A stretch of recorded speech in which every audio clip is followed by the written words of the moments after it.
हम PYQ discuss कर रहे हैं class 12th chapter 7 alternating current के। ये क्वेश्चन CBSE में 2025 में आ चुके हैं। देखो ये 3 मार्क्स के क्वेश्चन हैं। देखो 3 मार्क्स के क्वेश्चन डेरिवेशन से रिलेटेड कैसे कैसे पूछ सकते हैं। क्वेश्चन है differentiate between the peak value and root mean square value of an alternating current. दोनों की डेफिनेशन आप दे दोगे।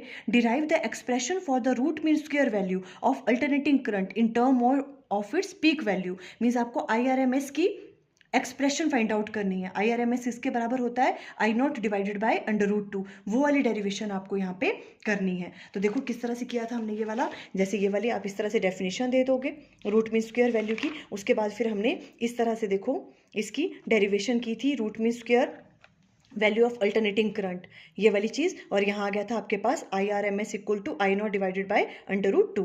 इस तरह से इस क्वेश्चन का आप आंसर करोगे।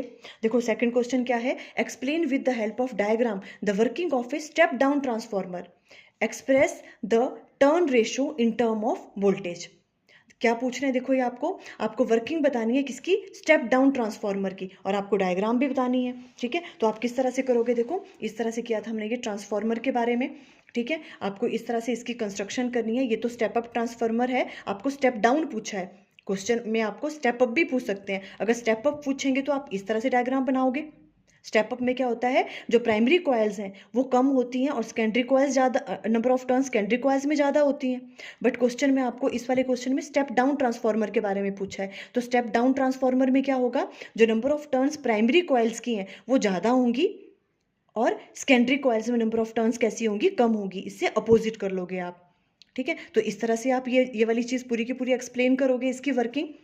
और साथ में क्या पूछा है इन्होंने, देखो फिर express the turn ratio in term of voltage. आपको ये वाली चीज़ पूछी हुई है ना, देखो इन्होंने ये आपने पूरी इस तरह से वर्किंग एक्सप्लेन कर लेनी है। और आपने ये थ्योरी पोर्शन में इस तरह से ये वाली जो चीज़ है ये इन्होंने पूछी हुई है कि आपको ES डिवाइडेड बाय EP की वैल्यू किसके बराबर आती है, NS डिवाइडेड बाय NP के बराबर। ये वाली चीज़ आपको प्रूव करनी थी। और कभी कभी क्या पूछ लेते हैं, जैसे कि क्वेश्चन में आपको पूछ लेंगे कि आइडल ट्रांसफॉर्मर के बारे में बताओ, तो उस वाले केस में क्या होता है, इनपुट पावर आउटपुट पावर के बराबर आती है। तो ये वाला रिलेशन भी पूछ सकते हैं। तो अगर इस तरह के 3 मार्क्स का क्वेश्चन आता है तो आपको इस तरह से क्वेश्चन सॉल्व करने हैं। For more previous years questions video का लिंक स्क्रीन पे आ रहा होगा। Thank you.